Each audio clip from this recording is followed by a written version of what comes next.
On the surface of the pineal gland are tiny hairs called cilia, Latin for eyelashes. The action of the accelerated fluid moving faster than normal through the chambers of the ventricular system tickles the tiny hairs, which overstimulates the pineal gland. Because the pineal gland is shaped like a phallus, the stimulation produced by the acceleration of fluid moving past it, combined with the electrical activation created by an increase in intrathecal pressure in a closed system, causes the gland to ejaculate some very profound, upgraded metabolites of melatonin into the brain. The tiny cilia of the pineal gland become stimulated as the cerebrospinal fluid accelerates through the ventricular system. 3. Energy is delivered directly to the brain. Much like sending a rocket ship into space, overcoming gravity to get it off the ground is the part that requires the most energy, so to move that energy from our lower centers demands a great deal of intensity and effort.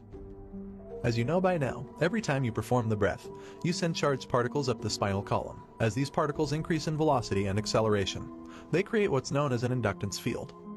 This inductance field reverses the flow of two-way information that typically facilitates communication from the brain to the body, and the body to the brain. Much like a vacuum, the inductance field draws the energy from those lower centers, energy involved with orgasm, consumption, digestion, fight or flight stress, and control, and delivers it directly to the brain stem in a spiraling motion. As the energy travels up through each vertebra, it passes the nerves that run from the spinal cord to different parts of the body, and some of that energy is then transferred through the peripheral nerves that affect the tissues and organs of the body. The current that runs along these nerve channels activates the body's meridian system, resulting in all the other systems of the body getting more energy. As energy is released from the body to the brain, it passes by each spinal nerve, exiting between each vertebra. The excitation of this system further switches on the peripheral nerves, which then transfer more energy to different tissues and organs in the body. As a result, more energy is delivered throughout the body. Once the energy reaches the brainstem, it must pass through the reticular formation. It's the job of the reticular formation to constantly edit information going from the brain to the body, as well as from the body to the brain. This formation is part of a system called the reticular activating system, which is responsible for levels of wakefulness. For instance, when you wake up from a deep sleep because you hear a sound in your house, it's the RAS that alerts you and arouses you. That's its rudimentary function. However, as the sympathetic nervous system is activated and merges with the parasympathetic nervous system, instead of depleting the body's stored energy, it releases that energy back to the brain. Once this energy reaches the brainstem, the thalamic gate opens like a door and energy moves through the reticular formation to the thalamus, where it relays information to the neocortex. Now the reticular formation is open, and you experience greater levels of awareness. In a sense, you become more conscious and awakened. Think of the thalamus as a big train station with tracks leading to the higher centers of the brain. That's how the brain goes into gamma brainwave patterns. Right between each thalamus located in the midbrain sits the tiny pinecone-shaped pineal gland, facing the back of the brain. As a side note, there are two individual thalami in the midbrain, one on each side, which feed each hemisphere in the neocortex. The pineal gland sits right between them facing the back of the brain. When the energy reaches each thalamic junction, remember the thalamus is like a relay station to all other parts of the brain.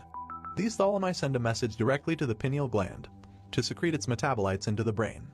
The effect is that the thinking neocortex becomes aroused and goes into higher brainwave patterns, like gamma. The nature of those chemical derivatives of melatonin relaxes the body, and at the same time awakens the mind. When energy moves from the body to the brain, a torus field is created around the body. When the pineal gland becomes activated, a reverse torus field of electromagnetic energy moving in the opposite direction draws energy through the top of the head, into the body, from the unified field. Since energy is frequency, and frequency carries information, the pineal gland transduces that information into vivid imagery. When your pineal gland is awakened, because it is picking up higher frequencies, these higher energies alter the chemistry of melatonin. The higher the frequency, the greater the alteration. It's this translation of information into chemistry that primes you for those transcendental, mystical moments. This is why I like to call the pineal gland an alchemist, because it transmutes melatonin into some very profound, radical neurotransmitters. Tell me how the connection between aliens and the Nazis took place. When did all this start? Let me begin. Because this is really, I'm telling you, Joe, this is a real deal. I believe you. This is, you ask, who are they? It's people who are psychically, genetically available to interface in this incredibly diverse universe with all these dimensions above and below and all around us with consciousnesses. And the truth is, no energy is ever destroyed. It all continues on. The truth is, our bodies, this is a fact, are a communal hive organism of all of our ancestors and all of their race memories, but not in just some compressed epigenetic system. It's beyond that. It's an electrochemical antenna, they've proven this, that connects to higher and lower dimensions. So our bodysuit, because our predecessors would put us in a position without giving us a bodysuit that is them. Our families are loving us. They're holding us. They're wrapped all around us. Their strength, their will, their bad, their good, their sins, the good things they did, the battles they won, the battles they lost, the woman they loved, the man they loved. It's all in us, all these people. It's why we're able to look into so many things and have so many different experiences. And so all the shaman, all the ancient religions, everybody says there are the good ones and there are the bad ones, and people are interfacing. So you say, where does it begin? From the Tibetans to the Mesoamericans to the Egyptians to the Druids to every ancient society describes the same thing. There are bad things that look like elves that have horns when they show you who they really are, and there are good things, but they don't contact you unless you contact them, and then they're almost not even concerned with what you're doing. I never bought into this, looked into it. But then I began to think about, what did I hear when I was a kid? What did I see? What was coming out in government documents? What was being admitted? When I read all these books about World War II and the Nazis and Hitler obsessed with the Dalai Lama and the Tibetans and what they were able to do without drugs to interface with this, and all the rituals they would do, and how they would believe that beyond the ether, like at Skull and Bones, it's a German death cult, they do rituals and take drugs to talk to the goddesses. Well, they're just appearing as, sexy, beautiful women. It's whatever you want as these spirit guides, because lower entities will come in and violate your free will. God and his angels, which are below him, will not get involved in your everyday life. They will not manipulate your free will unless you ask them in.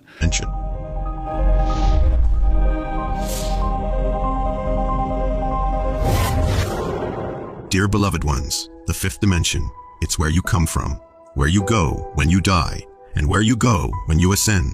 This plane is the inner world of the divine, the realm where God, Goddess, and Spirit exist. It is the realm of spirit, of infinite possibilities, of higher consciousness and enlightenment. In this plane, you can change anything here. A limiting belief, a traumatic experience, a limiting thought, a painful emotion. You can instantly heal anything here. Physical, mental, emotional, and spiritual. All things are possible here. Everything you could ever want to know about your spirituality is contained in this plane. It's like the internet, except with 1,000 times more power and information. You can connect with all the spiritual dimensions of the universe. The power of the fifth dimension is the power of clairvoyance, clairaudience, clairsentience, and claircognizance. It is the ability to know all things. It is the expansion of consciousness to a higher level of vibration. It is inner clarity, love, and universal healing. Whenever you imagine something, be it in your waking life or in your dreams, it manifests itself. This is the power of the fifth dimension. The fifth dimension is the realm of your imagination coming to life.